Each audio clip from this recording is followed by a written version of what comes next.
Tuko makao makuu ya kanda ya Nyasa maalum kwa ajili ya kuzungumza na umma kupitia nyinyi. Tumewaita kuwajulisha wanachama na umma ziara ya viongozi wa kitaifa kwenye kanda ya Nyasa.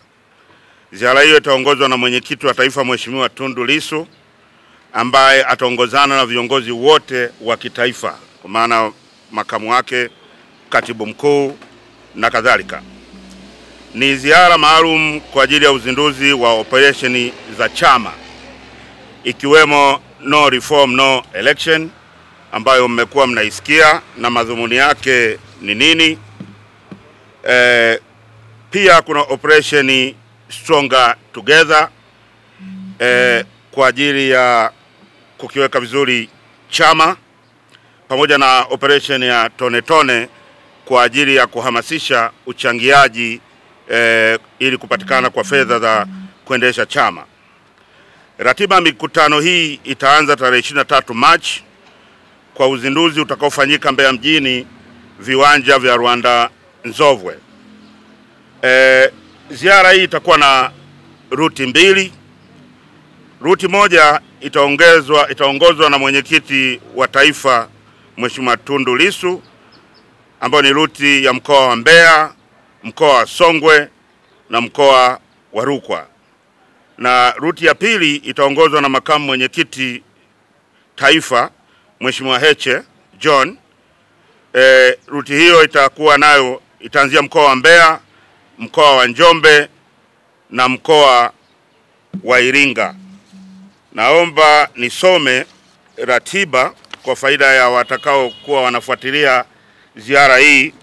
Nisome ratiba za wote, ratiba ya mwenyekiti wa taifa na atakamopita, pamoja na ratiba ya makamu mwenyekiti taifa na atakamopita. Mwenyekiti taifa tarehe 23 atazindua mkutano au ziara hii au operation hii jijini Mbeya kwenye viwanja vya Rwanda Nzovwe. Baadaye Mbeya mjini, Rwanda Nzovwe. Baadaye tarehe 24 atakwenda mkoa wa Rukwa, ambako ataanzia Nkasi kaskazini, ambako atafanya mkutano mkubwa pale Kabwe. Atakwenda Kirando, atakwenda na Namanyere. Hii siku ya tarehe 24 Machi kutakuwa na mikutano mitatu kwa mujibu wa ratiba yetu. Tarehe 25 Machi mwenyekiti atakuwa Nkasi kusini, Wampembe na Ntalamila, ambako atafanya mkutano mkubwa wa hadhara Wampembe, lakini Ntalamila atapita mapema wakati anaelekea Wampembe kwa ajili ya kufanya mkutano pia pale na wananchi na wanachama. Tarehe 26 atakuwa Kalambo Matai asubuhi, na mchana mpaka jioni atakuwa Sumbawanga mjini, ambapo kutakuwa na kikao cha ndani mchana Sumbawanga mjini, lakini jioni kutakuwa na mkutano wa hadhara Sumbawanga mjini pia. Tarehe 27 atakuwa bado Rukwa, ambako ndo atakuwa anatoka Rukwa sasa atafanya mkutano Kwela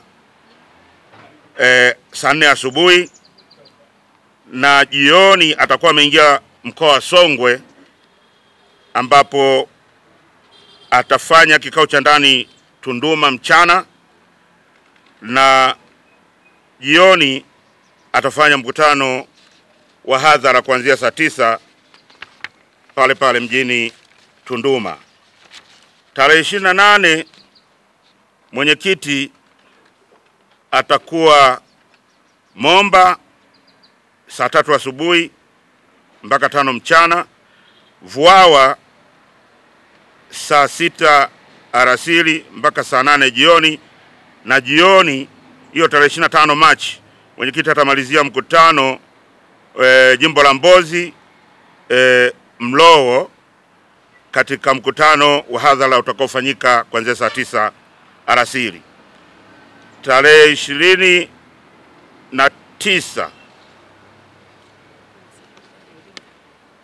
mwenyekiti atakuwa safarini kwenda mkoani Iringa, ambako atajiunga au ataungana na viongozi wengine pamoja na makamu mwenyekiti kwa ajili ya mkutano wa kuhitimisha ziara hii ambao utafanyika Iringa mjini siku ya tarehe 29. Kwa mwenendo ule niwasomee ratiba ya makamu mwenyekiti taifa Mheshimiwa John Heche. Tarehe 23 atakuwa Mbeya katika uzinduzi.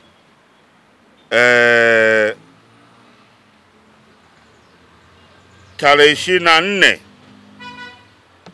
atakuwa Kyela makamu mwenyekiti. Asubuhi atakuwa na kikao cha ndani na mkutano. Tarehe 24 hiyo atakuwa Busokelo, atafanya mkutano wa kusalimia kuanzia saa 7 mchana mpaka saa 9. Tarehe 24 hiyo makamu mwenyekiti atakuwa Rungwe, ambapo atafanya mkutano wa hadhara saa 10 alasiri jioni. Tarehe 25 Machi makamu mwenyekiti atakuwa njiani sasa kuelekea mkoa wa Njombe, ambapo atasimama Mbarali na atafanya mkutano wa hadhara saa 4 asubuhi. Tarehe 25 hiyo baada ya kutoka Mbarali makamu mwenyekiti atakwenda mkoa wa Njombe na atasimama Wanging'ombe kufanya mkutano saa 7 mchana mpaka saa 9. Wanging'ombe nafikiri ni Igwachanya. Nafikiri ni Igwachanya ndo makao makuu ya wilaya na njiani kwenda Njombe. Na jioni baada ya kutoka jimbo la Wanging'ombe makamu mwenyekiti atawasili Njombe majira saa 10 na kuingia kwenye kikao cha ndani. Tarehe 26 makamu mwenyekiti atafanya mkutano wa hadhara Njombe mjini saa 4 asubuhi mpaka saa 7 mchana, ambapo baada ya hapo atakuwa tarehe hiyo 25 Machi atakuwa Makambako, atafanya mkutano wa hadhara saa 9 alasiri mpaka saa 12 jioni. Tarehe 27 makamu mwenyekiti atakuwa anaingia mkoa wa Iringa, ambapo atakuwa Mufindi Kusini Nyololo, atafanya mkutano wa njiani saa 3 asubuhi mpaka saa 6 mchana. Baada hapo atakuwa Mufindi Kaskazini Ifwagi, atafanya mkutano kuanzia saa 7 mchana mpaka saa 9 alasiri. Baada ya Mufindi Kaskazini makamu mwenyekiti ataingia Mafinga mjini, ambapo atafanya mkutano wa hadhara kwenye uwanja wa Mashujaa kuanzia saa 10 alasiri mpaka saa 12 jioni. Tarehe 28 Machi makamu mwenyekiti atakuwa bado kwenye ziara ya Iringa, ambapo atakwenda Kalenga, atafanya mkutano Msangano kuanzia saa 4 mpaka saa 7 mchana, na baada ya hapo atakwenda Isimani Migori, atafanya mkutano wa hadhara kuanzia saa 9 alasiri mpaka saa 12 jioni.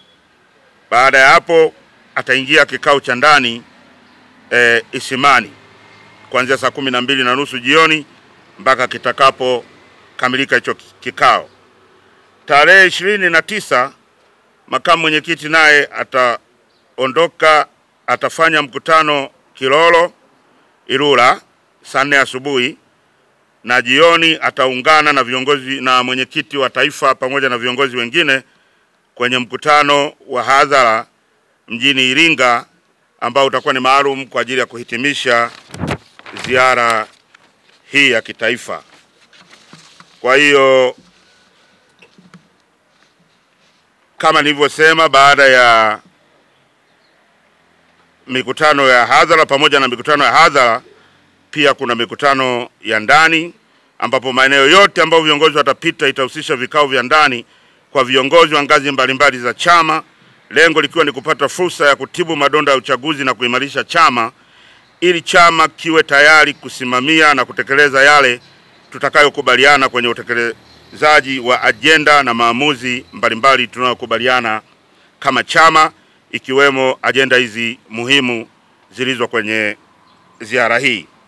Natoa wito kwa wanachama na wapenda mabadiliko wote kanda ya Nyasa kushiriki mikutano hii ili waweze kujua tunaendaje mbele kama chama na pia kama taifa. Asanteni sana na Mungu awabariki sana. Ameuliza Saddam kwamba vipi mara nyingi tukiwa tunafanya harakati operation au ratiba kama hizi tunakuwa na msuguano na polisi. Nadhani tuko vizuri kwa maandalizi, na misuguano inaanzaga kama hapa, kwa sababu hivi mnavyozungumzia misuguano kwa Chadema, hivi nyinyi waandishi wa habari huwa mnapona, si mnanyang'anyaga nyinyi na nyinyi kamera pia.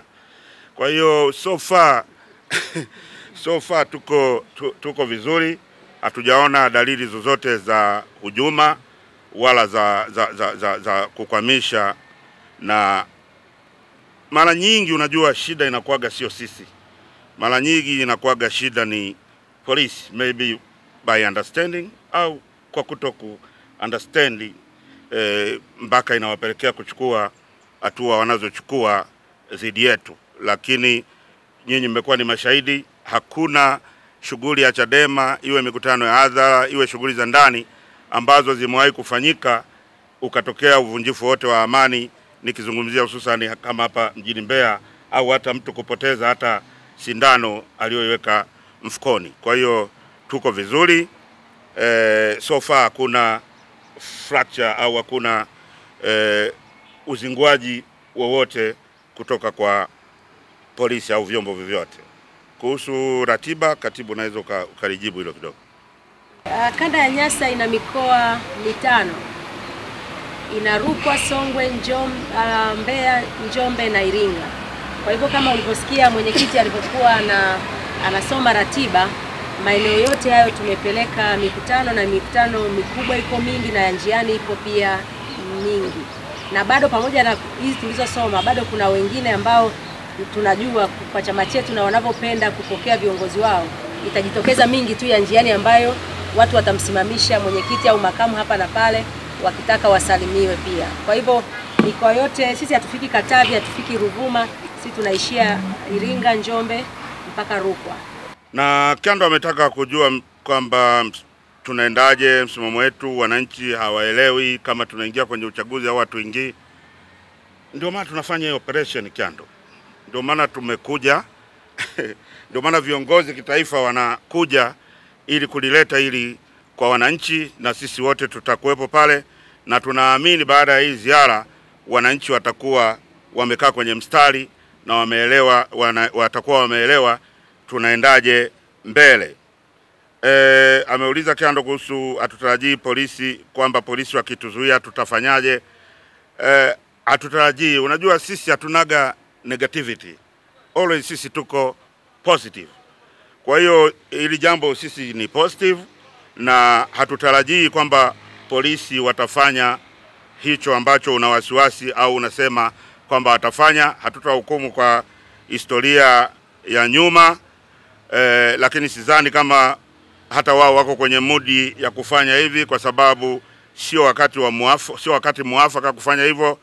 Na naamini kwamba jambo hili, ziara hii, kuanzia uzinduzi mpaka kuja kumaliza ziara, itakwenda salama bila rapsha zozote zisizo na msingi kutoka kwa mtu yoyote, sio tu polisi, mtu yoyote ambaye akitaki mema chama hiki. Kamwanga anasema kila kampeni, tumekuwa na kampeni kadhaa za uchangishaji.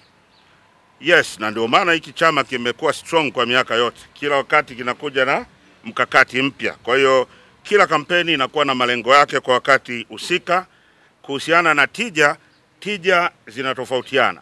Saa nyingine tunafanikiwa 100%, saa nyingine tunafanikiwa 60%, saa nyingine tunafanikiwa 70%, lakini kwenye program zetu nyingi kama hizi hatujawahi kufeli. Nyingi zilikizi mahitaji au malengo ya kuanzishwa kwake, na tunaamini kwamba na hii pia itakwenda hivyo hivyo. Na ndio maana hatutoi tu program na kukaa ndani, tunatoa program na kujaribu kuwafikia wananchi kwa namna mbalimbali, ikiwemo mikutano ya hadhara, ikiwemo kutumia platform mbalimbali za media, ili waende sawa na sisi. Kwa hiyo tija zinatofautiana. Freddy anasema kwamba kuna chama au taasisi nyingine inafanya ratiba kama zetu.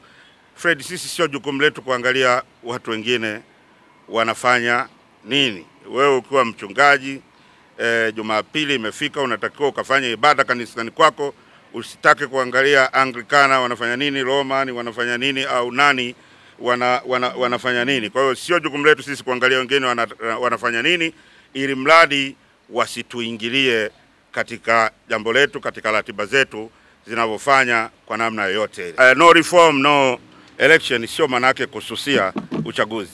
Manake ni kupush kwa namna mbalimbali wanaohusika, serikali, chama na wote wanaohusika na kuvuruga uchaguzi wakae kwenye mstari.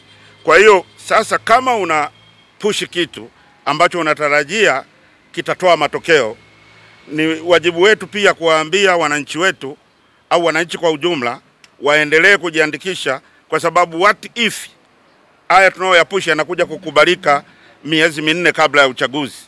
Mwezi Juni yanakuja kukubalika, alafu tayari eneo lako au mkoa fulani zoezi la uandikishaji limeshapita, utarudi tena kuambia wakajiandikisha, watajiandikisha wapi? Kwa hiyo sisi tunafanya jukumu letu kama chama, lakini tunataka wananchi pia nao wafanye jukumu lao kama chama. Wahakikishe kwamba wako tayari, wajiandikishe na psychologically wawe wako tayari, ili kwamba haya tunao ya push, hii no reform, no election, itakaposikilizwa na kutekelezwa kiasi kwamba cha kufanya kama chama sasa tuamue kwamba tunaingia kwenye uchaguzi, basi tuwe tayari tunawapiga kura wetu. Kwa sababu kwenda kujiandikisha hamna mtu anatoka damu wala hamna mtu anakufa. Kwa hiyo waende wakajiandikishe, ili hizi jitihada tunazofanya kama chama za kupushi reforms zitakapofanikiwa kwa kiwango chochote kile, basi tuwe tayari tunawapiga kura.